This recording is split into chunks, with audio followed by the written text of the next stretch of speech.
कैसे हो फ्रेंड्स? राधे राधे। सबसे पहले तो मैं आप सबका स्वागत करती हूँ अपनी चैनल पर। और देखिए, आज सुबह ही सुबह सबसे पहला काम करा मैंने मिर्ची को पीसने का, क्योंकि घर में जो मिर्ची थी वो ख़त्म हो चुकी थी और कश्मीरी लाल मिर्च थी सिर्फ अभी तक घर में। तो मैंने फटाफट थोड़ी सी मिर्ची साबुत ही पीसी। और ठंड जोरों पर है, इस समय पाला पड़ रहा है सूरज के, हमें कम से कम 3 दिन हो गए दर्शन नहीं हो रहे हैं। और आग जलाकर ही सुबह हो रही है, आग जलाकर ही रात होती है।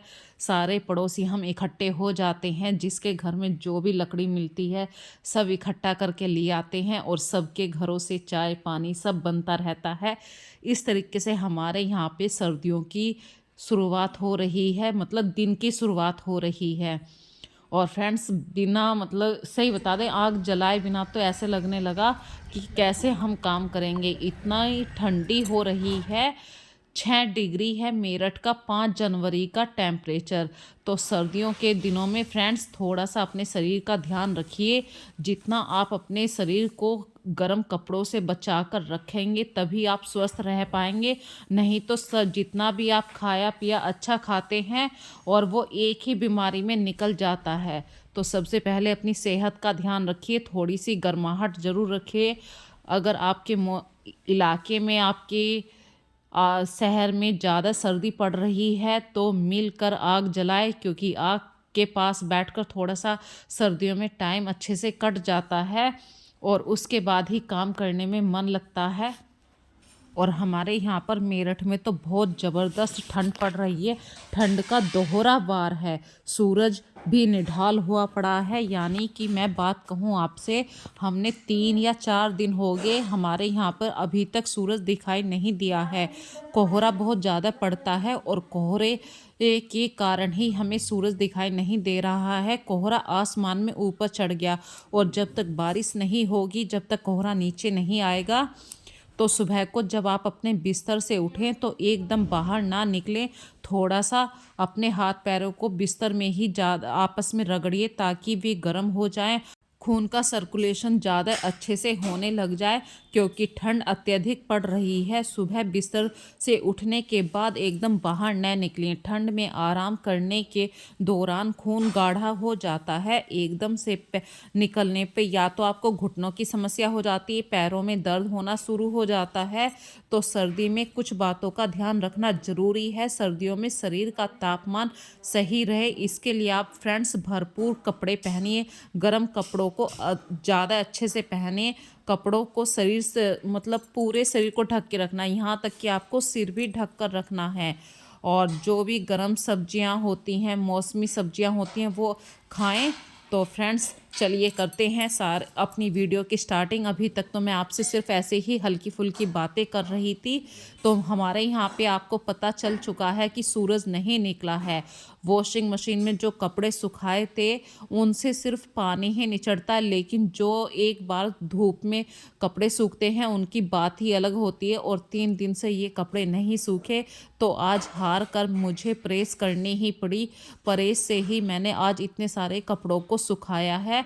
तो आज मतलब ये कहूँ मैं आपसे, तो मैंने आज कपड़े धोने का काम पेंडिंग कर दिया था, मतलब कल के लिए छोड़ दिए थे, क्योंकि कपड़े ही नहीं बच रहे। पूरी अलमीरा के कपड़े हमारे बाहर आ चुके हैं। तो आज प्रेस से मुझे कपड़े सुखाने पड़े ताकि भाई कल को यूज़ कर सकें। और फ्रेंड्स, आज जो कपड़े मैंने नहीं धोए हैं वो कल धोएंगे। कभी कभी लाइफ में जब ज़्यादा सर्दी हो रही होती है तो इस तरीके से छोटे छोटे से कामों को यदि हम कल के लिए डाल देते हैं तो ये शॉर्टकट नहीं होता है, ये हमारे थोड़ा सा आराम वाले पल हो जाते हैं। ये आलकस वाला टाइम नहीं होता है, ये सर्दी से अपने आप को बचाने के कुछ छोटे छोटे नुस्खे भी हो जाते हैं। तो जब ज़्यादा सर्दी पड़ रही होती है तो अपने आप को ठंड से बचाने के लिए आपको, यदि आप रोज़ कपड़े नहीं धोएंगे तो कुछ भी नहीं होने का। क्योंकि आज हमारे यहाँ पे भी भाई जब 3 दिन से कपड़े पुराने ही नहीं सूखे तो अगले कपड़े कैसे सूखेंगे। और जो पुराने कपड़े हैं उन्हें सुखाने के लिए मुझे प्रेस का सहारा लेना पड़ा। इसलिए मैंने आज कपड़ों को नहीं धोने का प्लान बनाया है। और जो भी कपड़े हैं मेरे यहाँ पे तार पर, उन्हें आज मैं प्रेस से सुखा रही हूँ। तो फ्रेंड्स ये है हमारे मेरठ की सर्दी का हाल। आपके यहाँ पर कैसी सर्दी पड़ती है आप मुझे कमेंट में ज़रूर बताना। और फ्रेंड्स देखिए, यदि आप कपड़े वॉशिंग मशीन में सुखाते हैं तो जो ऊनी कपड़े हैं वो तो बहुत ईजीली आपके सूख जाते हैं, लेकिन जिन कपड़ों पे जैसे ये मोटी मोटी जैकेट होती हैं तो इनके अंदर जो गर्म कपड़ा होता है वो तो सूख जाता है, लेकिन बाहर ये कॉटन वाला कपड़ा होता है, इसको तो आप प्रेस से ही सुखाना पड़ रहा है, तभी जाके ये कल को पहनने लायक होंगे, नहीं तो इनमें बहुत ज़्यादा नमी है इस समय। और प्रेस करते हुए आपको दिखाई भी दे रहा होगा हल्का सी भाप उड़ रही है, तो ये नमी है कपड़ों के अंदर की।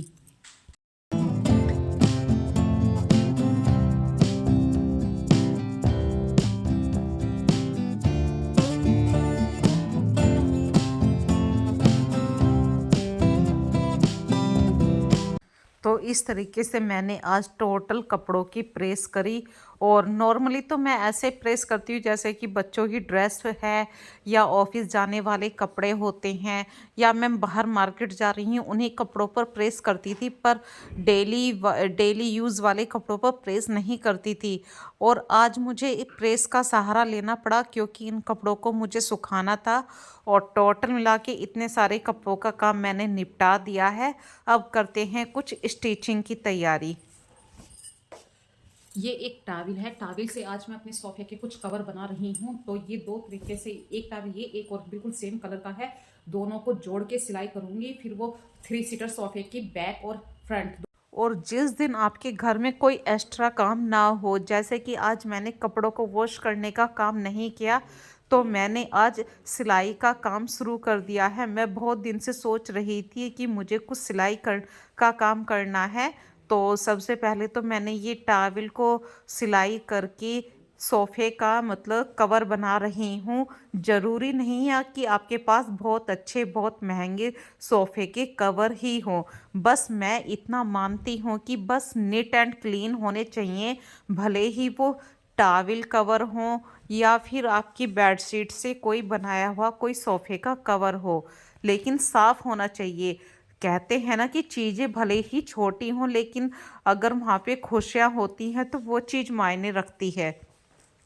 और वही मैंने यहाँ पे किया। मेरे पास बहुत सारे टावल रखे थे तो मैंने उन्हीं टावल को यूज़ करके एक जैसे मैं 4 टावल लिए हैं, चारों को मैंने इस तरीके से सिला है। मतलब 2 सिंगल सिंगल सीटर होते हैं तो उन पे तो सिंगल टावल ही आगे, लेकिन जो 3 सीटर होता है उस पर 2 टावल का यूज़ हुआ है।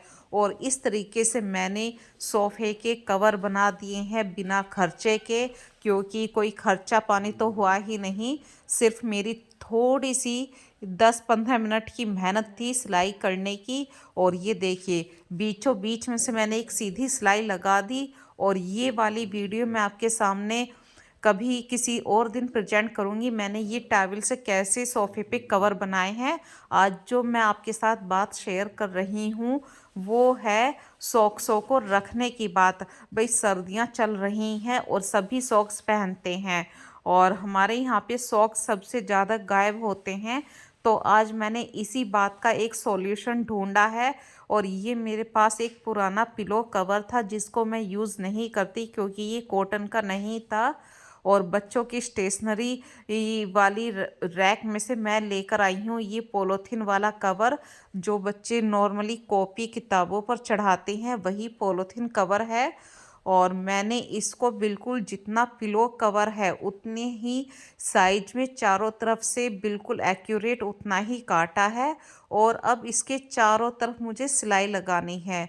हमारे यहाँ पे हर घर में ये एक छोटी सी, कहने को तो कहते हैं बहुत छोटी सी बात है, सॉक्स ही तो गायब हुए हैं, सॉक्स का पेयर ही तो नहीं मिल रहा है, पर ये एक बहुत बड़ी बात होती है। यदि किसी सॉक्स का पेयर नहीं मिलता या तो वो सॉक्स रखा रहेगा या फेंक दिया जाएगा, या फिर वो मतलब किसी का बहुत ही मतलब ड्रेस का सॉक्स हो तो बच्चा उस दिन क्या पहन कर जाएगा। तो आज शायद मैंने इसी बात को ध्यान में रखकर सॉक्सों की प्रॉब्लम से छुटकारा पाया है।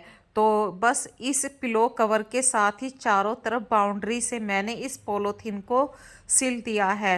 और इसके लिए मैंने अपनी बेटी की हेल्प ली थी। उससे कहा था कि बेटा तुम इस जब मैं मशीन चलाऊं तो तुम इसको पीछे की तरफ को खींचना, क्योंकि जो मशीन है वो पॉलीथीन को छोटे छोटे टाकों की वजह से काट देगी और मुझे चाहिए थे यहाँ पे लंबे लंबे टाके। तो आस्था से कहा कि बेटा तुम इसको पिलो कवर को पॉलीथीन के साथ को थोड़ा सा स्पीडली खींचो, ताकि लंबे लंबे मशीन की हेल्प से मैं टाके भर सकूं इसमें। और वही काम आस्था ने किया और मैंने फटाफट से इसके चारों तरफ से बाउंड्री की तरफ से पॉलीथीन की सीट को बिल्कुल पिलो के कवर के ऊपर चारों तरफ से सिल दिया और फिर बीचों बीच में इसके 3 पार्ट बनाए हैं। और इंडिया में तो हम हाउसवाइफ जुगाड़ू बिल्कुल होती हैं। पुरानी चीज़ों को कैसे यूज़ किया जाए या जुगाड़बाजी क्या चीज़ होती है, यदि हम नहीं जानते हैं तो फिर कैसे काम चलेगा। और जुगाड़ तो इंडिया में बिल्कुल फेमस है। और आज मैंने यही जुगाड़ लगाया कि मैं कोई भी खर्चा नहीं करूँगी, पुरानी चीज़ों से ही मुझे सॉक्स रखने के लिए कोई ऑर्गेनाइज़र बनाना है। तो आज खाली समय में दिमाग में कुछ खुरापात सी शुरू हो गई और मैंने प्लान बनाया कि मैं खुद ही बनाऊंगी। तो ये देखिए बीचों बीच में से मैंने 3 पार्ट बना दिए हैं। चारों तरफ से ये सिला गया है और बीचों बीच में बस इसके 3 पार्ट बन गए हैं। अब मैं किसी ब्लेड की हेल्प से इसके स्टार्टिंग पॉइंट, मतलब ये देखिए ब्लेड है मेरे हाथ में, और इससे ये स्टार्टिंग पॉइंट से इस तरीके से काटूंगी ताकि सॉक्स रखने के लिए मुझे जगह मिल सके। और जब आप ब्लेड का यूज़ करें तो आपको इतना ध्यान रखना है कि नीचे पिलो कवर पे ब्लेड ना लगे, सिर्फ आपको पॉलीथीन वाला अ, अगला भाग ही काटना है। और इस तरीके से काटना बिल्कुल सीधा, जहाँ पे आपने मशीन की सिलाई लगाई थी उसी हिसाब से उसी की लाइन में सीधो सीध में काटना है। और हमारे पास इतनी सारी पॉकेट इकट्ठी हो जाएंगी, बहुत सारे हम सॉक्स रख सकते हैं। और ये ऑर्गेनाइज़र या कुछ भी कह सकते हैं आप। मैंने इसको अलमीरा में छोटी छोटी सी क्लिप आती हैं उनसे एक हथौड़ी की हेल्प से ठोक दिया है, ताकि ये बार बार गिरे ना। और अलमारी के अंदर आप जितने सारे अलग अलग सेपरेट सेपरेट खाने रखेंगे तो कपड़े बिखरने की गुंजाइश कम हो जाती है। आपके घर में भी छोटे बच्चे तो होते ही हैं और उनकी हैबिट होती है कि हमेशा नीचे से कपड़ा खींचना। और मेरे घर में भी कार्तिक ऐसे ही करता है। तो उसी की वजह से मैंने ये एक सेपरेट ऑर्गेनाइज़र बनाया था कपड़ों को रखने के लिए, ताकि वही कपड़े बखेरता है हमारे घर में। और उसी के कपड़े मैंने सबसे अलग किए हैं। बाकी तो सबके कपड़े इतने नहीं बिखरते हैं और हस्बैंड के कपड़े मैं निकाल कर देती हूँ तो सवाल ही नहीं होता बिखरने का। और ये देखिए सॉक्स रखने के लिए मैं हमेशा इस तरीके से 2 सॉक्सों को इस तरीके से फोल्ड करती हूँ, ताकि सॉक्स इधर उधर ना होएं, दोनों पे एक पेयर आराम से मिल सके। और ये सॉक्स रखने का इस तरीके से बनाया था ये एक छोटा सा ऑर्गेनाइज़र मैंने। सर्दियों में ये छोटा सा अगर जुगाड़ काम कर गया तो मुझे तो भाई पैसे वसूल हो गए मेरे, और मेहनत भी वसूल हो गई। इसके बाद करा दिन में दोपहर का खाना बनाने का काम, क्योंकि भाई सर्दियों में पेट पूजा बहुत ज़रूरी होती है। थोड़ी थोड़ी भूख लगती रहती है। और मैं कोशिश करती हूँ, देखिए फ्रेंड्स हमेशा तो नहीं मैं कहती हूँ, लेकिन कोशिश ज़रूर करती हूँ मैं उतना ही खाना बनाऊँ। यदि सुबह की सब्जी है तो वो सुबह तक के लिए ही, शाम को बना रही हूँ तो बस उतनी ही बनाऊँ।